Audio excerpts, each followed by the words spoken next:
친구들 안녕하세요. 홍윤곤 전도사입니다. 오늘은 위험한 착각이라는 제목으로 친구들과 함께 말씀을 나누려고 해요. 잠언서 4장 2절 말씀. 내가 선한 도리를 너에게 전하노니 내 법을 떠나지 말라.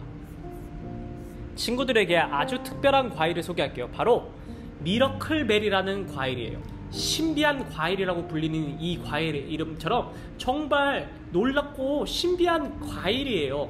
그 이유는 미러클베리를 먹으면 30분에서 1시간 정도는 신맛이나 쓴맛이 나는 음식을 먹으면 본래의 맛이 변해가지고 단맛으로 느껴지기 때문이래요. 레몬이나 식초 같은 아주 신맛의 음식이 단맛으로 바뀌고 한약이나 블랙커피 같은 쓴맛의 음식도 달콤한 음식이 되어요. 이름 그대로 기적의 과일이라고 부를 수 있겠죠. 물론 시큼한 레몬이 달콤한 오렌지로 바뀌는 것은 아니에요. 미러클베리에 함유된 미라쿨린이라는 성분이 혀에 묻어서 신맛과 쓴맛을 단맛으로 느끼도록 하는 거예요. 이 성분이 잠시 동안 우리 혀의 맛에 착각을 가져오는 것이죠. 그런데 친구들, 하나님의 백성인 우리는 더 위험한 착각에 빠져 살 때가 많아요. 바로 하나님을 떠나서도 잘 살 수 있다는 착각이에요. 사람들은 돈이 있고 공부를 잘하고 친구들이 많으면 잘 살 거라고 생각하고 앞으로도 잘 지낼 거라고 생각할 때가 많아요.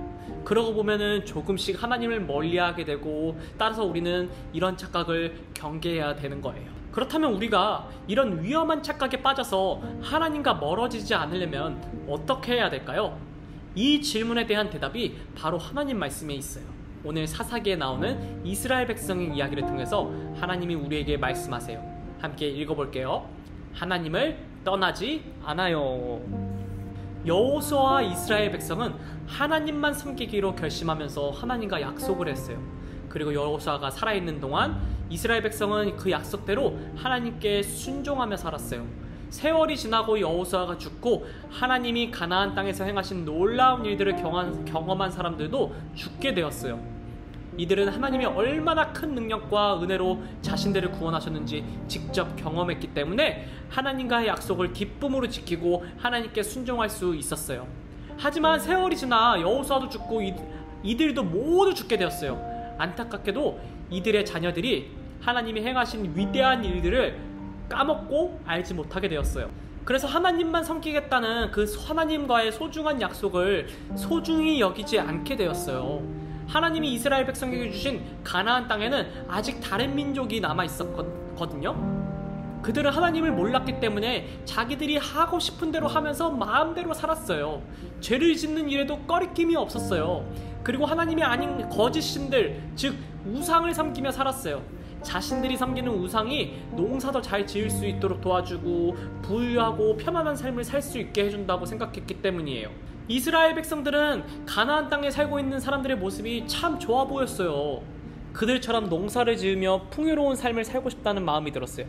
또 그들처럼 하고 싶은 것을 마음대로 해가면서 즐기면서 살고 싶다는 생각을 하게 되었어요. 결국 이스라엘 백성은 그들처럼 살고 싶은 마음에 가나안의 우상을 섬기게 된, 자신들을 구원하신 하나님을 떠나 거짓 신을 섬기는 심각한 죄에 빠지게 된 것이죠. 그런데도 자신은 아무런 문제가 없다고 착각하면서 살았어요. 백성들이 자신의 잘못을 깨닫지 못하자 하나님은 주변에 있는 다른 민족을 통해 가지고 이스라엘 백성을 심판하셨어요. 이스라엘 백성이 다른 민족의 침략을 받아 고통을 겪게 하신 거예요. 백성들은 고통에서 벗어나기 위해서 하나님의 도움을 구했어요. 하나님, 너무 고통스러워요. 제발 우리를 도와주세요. 하나님께 도움을 구하는 백성들을 보며 친구들은 어떤 생각이 드나요? 아마 이스라엘 백성이 괘씸하다는 생각이 들 거예요.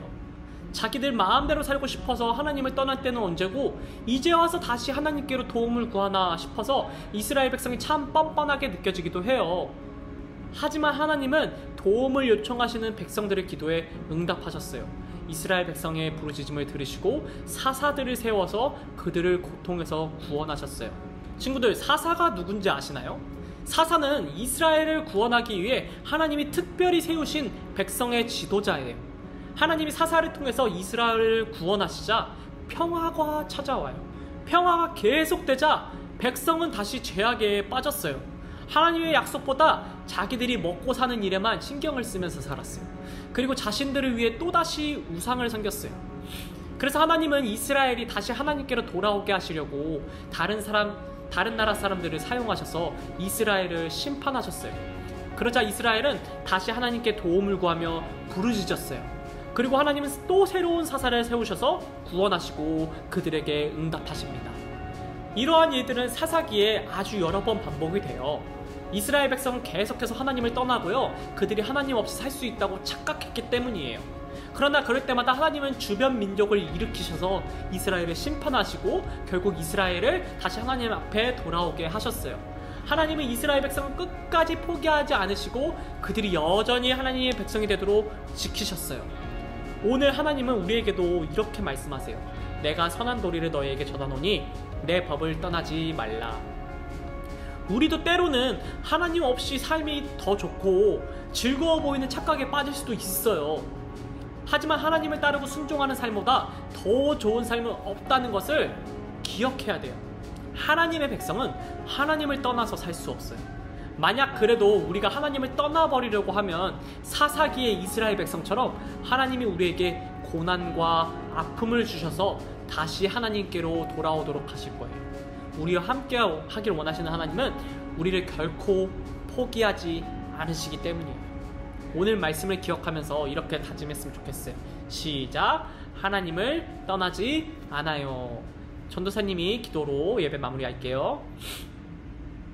사랑해 주님 감사합니다. 이스라엘 백성들이 반복된 죄로 하나님을 떠나고 또 착각하면서 내 마음대로 내가 왕이 되어서 살아갔던 그런 모습을 봐요. 하지만 그럴 때마다 하나님이 다시 고난을 주시거나 또 이웃의 다른 족속을 통해서 심판하셔서 그들을 다시 하나님께로 불러 모으시는 모습을 봐요. 하나님, 우리는 하나님 없이는 하나님을 떠나서 살려고 살 수 없는 그러한 존재들이에요. 우리가 하나님을 떠날 때마다 고난과 아픔을 허락하여 주셔서 다시 하나님께로 돌아오게 하시고 하나님이 우리와 항상 함께 계심을 믿는 우리가 될 수 있도록 주님 도와주세요. 하나님, 우리를 떠나지 말아주세요.